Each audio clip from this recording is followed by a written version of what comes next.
I am no man. She was the warrior who stood fearless in front of the Witch King. With her iconic line, "I am no man," she didn't just slay a monstrous foe, she carved her name into cinematic history. But behind the shining armor and the applause of millions, Miranda Otto carried a burden far heavier than a sword, the invisible weight of a surname, Otto. Most know her as Éowyn of Rohan, the noblewoman turned shield maiden in the Lord of the Rings saga. But few know the woman who brought her to life, quiet, reserved, and constantly measured against a man who was already a legend long before she was born. Miranda is the daughter of Barry Otto, one of Australia's most respected and enigmatic actors, whose career and persona loomed over her like a silent judge. Before the world came to adore her on the battlefields of Middle-earth, Miranda walked through a very different kind of war, the kind where every role she took was either too much like her father or not enough, where every success was credited to her bloodline and every failure was hers alone. And yet, she persisted. But at what cost? This is not the story of a fantasy princess.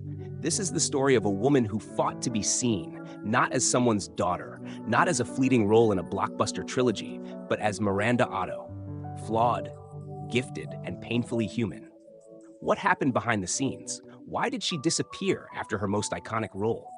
And how did the shadow of her father's legacy both protect and imprison her? This is the untold truth behind the woman who said, "I fear neither death nor pain," while quietly breaking under both. Australia in the late 1980s and early 1990s was a breeding ground for theatrical excellence. The country's film and stage industries, though modest in scale compared to Hollywood, were fiercely proud, culturally rich, and rooted in deep traditions. And at the heart of that theatrical revolution was a man named Barry Otto, a chameleon of the stage, whose name was whispered with reverence in rehearsal rooms and green rooms across the country. He was not just respected, he was untouchable. His performances in films like Strictly Ballroom and Cosi turned him into a beloved institution, a symbol of authentic Australian acting. And then there was Miranda, his daughter. She was barely a teenager when she started to circle the edges of her father's world, not with loud ambition, but with a quiet longing. The stage fascinated her, the camera intrigued her, but there was always a strange tension in the air, a question nobody said aloud. Would she ever be as good as him?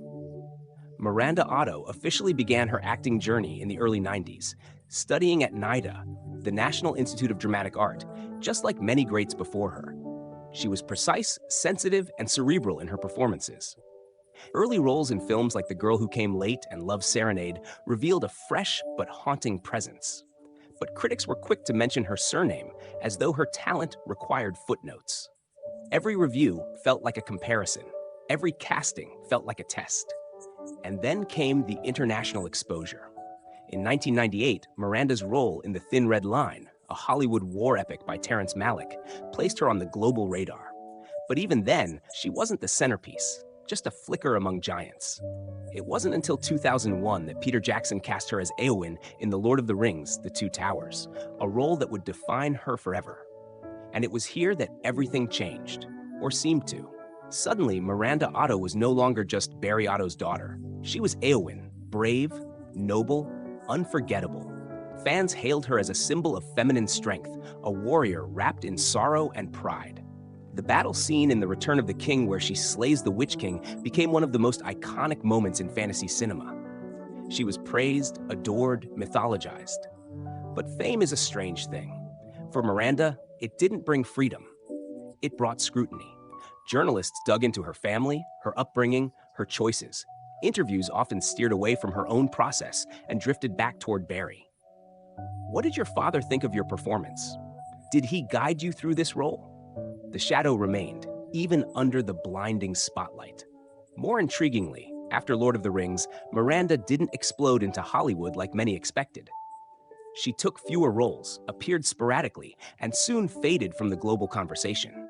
Some said she wasn't interested in fame.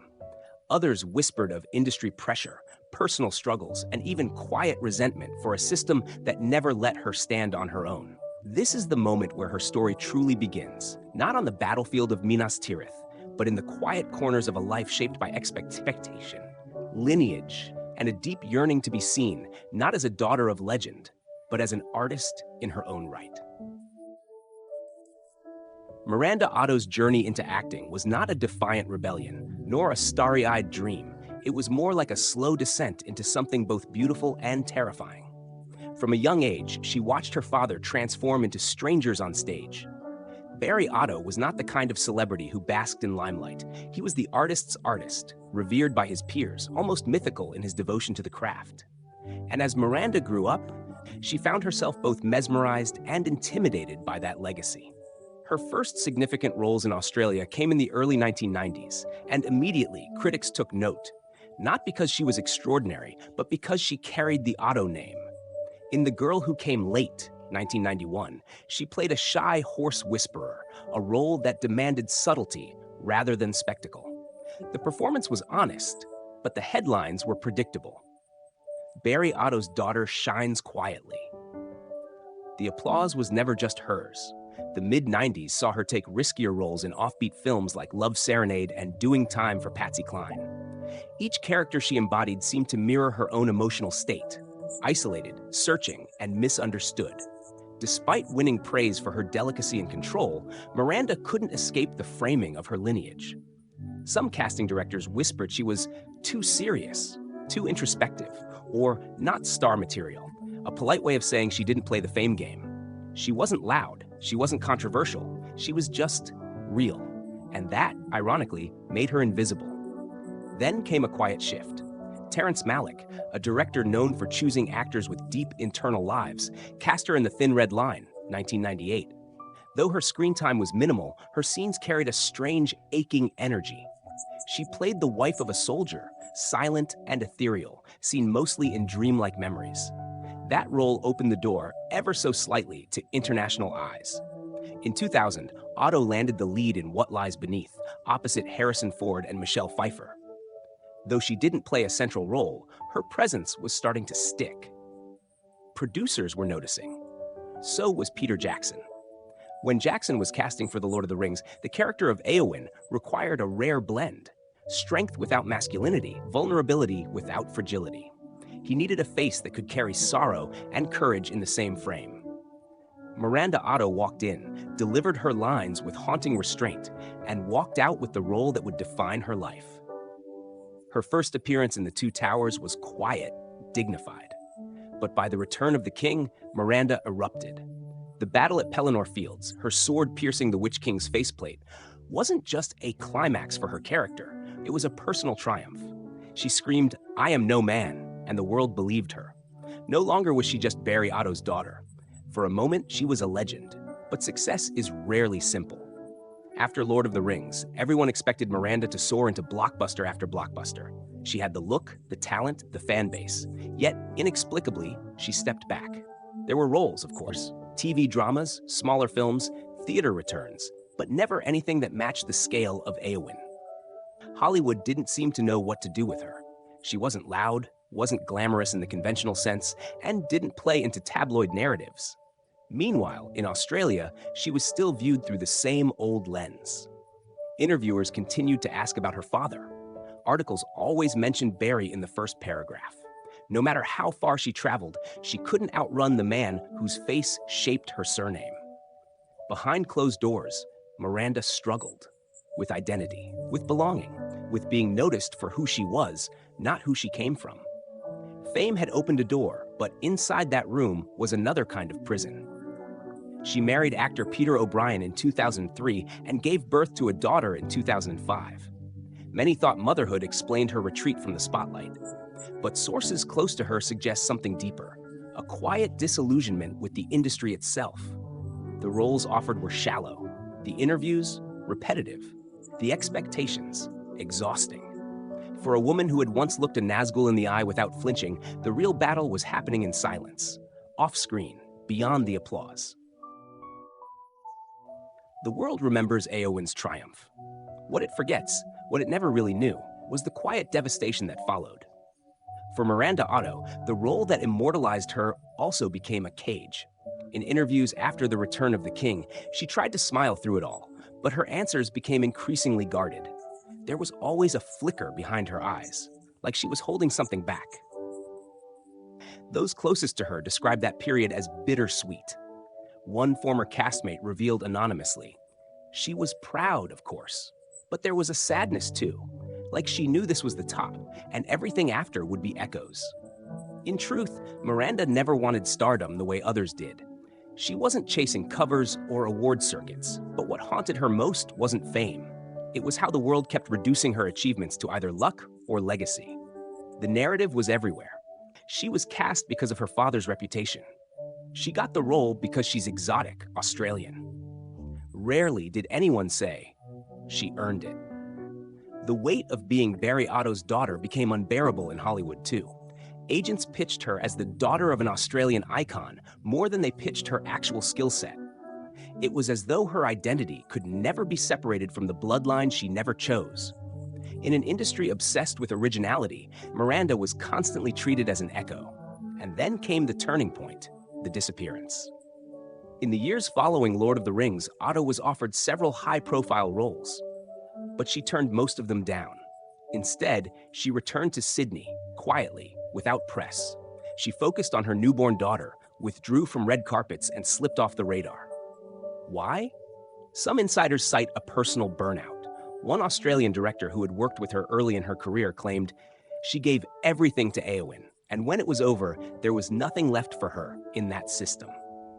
Another friend recalled her saying, "Hollywood doesn't know what to do with women like me, quiet, aging, and not trying to be sexy."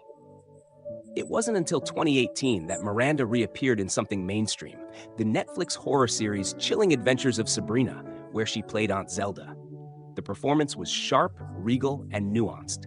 Fans cheered. Critics noted her return, but something was different. Miranda was no longer trying to prove anything. In a rare interview during that time, she confessed, "I don't miss the noise. I like working, but I like being invisible too." That sentence revealed everything. The irony of a woman who once stood in front of thousands of extras on a battlefield, now choosing solitude, was both heartbreaking and poetic. Public reaction to her silence was mixed. Some fans speculated health issues or family drama. Others theorized she had grown bitter, but most simply forgot. Hollywood moved on. Roles for women over 40 became even scarcer. And Miranda? She accepted it, not with bitterness, but with clarity. She once said, "You can't be compared to your parents forever. Eventually, they die, and then people wonder who you are without them." That quote, unpublicized and largely unnoticed, is perhaps the truest thing she's ever said. Behind the elegance, behind the shield and sword, Miranda Otto has always been fighting, not against orcs or demons, but against erasure. Against the idea that a woman must either be someone's daughter or someone's icon to matter. She was never loud enough to become a star, never quiet enough to disappear completely. Instead, she became something far more complicated, a mystery. At Aussie Uncovered, we believe Miranda Otto is one of the most quietly complex figures in Australian cinematic history. She didn't chase celebrity, she didn't weaponize her surname, she didn't play the industry the way it wanted to be played. And in that resistance, intentional or instinctive, she became something far more intriguing than a conventional star. She became unknowable. It's easy to celebrate actors who dazzle, dominate headlines, or crash spectacularly. But Miranda never gave the media a scandal. What she gave was restraint, control, silence, and ironically, that made her more fascinating than any tabloid queen. Her portrayal of Éowyn wasn't just a performance, it was a window. Audiences saw a woman bound by duty, haunted by invisibility, aching for valor. It's no wonder the role fit her so perfectly, because that wasn't acting. It was Miranda herself, refracted through Tolkien's words. That moment where she tears off her helmet and declares, "I am no man," wasn't just a scripted line. It was her declaration to the industry, to critics, to all those who tried to categorize her. She is no man's daughter. She is Miranda Otto. And yet, the tragedy of her career lies in how often that declaration was ignored. Australia should be prouder of her, not just for her role in The Lord of the Rings, but for the way she navigated a brutal, image-obsessed industry with quiet integrity. She never used her father's name to shortcut the ladder. She climbed it, step by painful step, and then chose to walk away when the view wasn't worth it. The world keeps asking, where did Miranda Otto go? But maybe the better question is, why did we stop following her? We also believe that her decision to step back was an act of self-preservation, not failure. Not everyone needs to stay under the spotlight to matter. Miranda reminds us that legacy isn't just built on visibility, it's built on impact, on silence, on the things that aren't said as much as what is. We wonder what you think. Do you see Miranda Otto as a lost icon, a missed opportunity, or a woman who made the rarest move in show business, walking away on her own terms? Did we celebrate her too little, too late? Or was that exactly what she wanted? Some legacies shine like fire, others glow softly in the dark, seen only by those who truly look. Miranda Otto belongs to the latter. Not loud, not fleeting, but enduring, like a forgotten poem that still lingers in the back of the mind. She never asked to be a star. She only ever asked to act. And in an industry obsessed with noise, that choice was radical. Even as the world cheered her name during the era of The Lord of the Rings, she remained steady, untouched by hysteria, unseduced by the machinery of fame. There is something haunting about her path. The roles left unplayed, the interviews never given, the stages she returned to when no one was watching. And yet, perhaps that's the greatest gift she gave us. Not the scream of Éowyn on the battlefield, but the quiet dignity of a woman who knew herself beyond the applause. Today, when we revisit the return of the king and watch her face as she stands alone on the hill before battle, we see more than a character. We see Miranda, the daughter of a legend, the legend that never asked to be born. And we remember, some stories are never told, but now you know. She didn't need to conquer Hollywood. She had already conquered something far more impossible, her own name. And in that silence, she left behind a legacy no critic can erase. Miranda Otto, not a star, not a shadow, just herself. That, in the end, was always enough.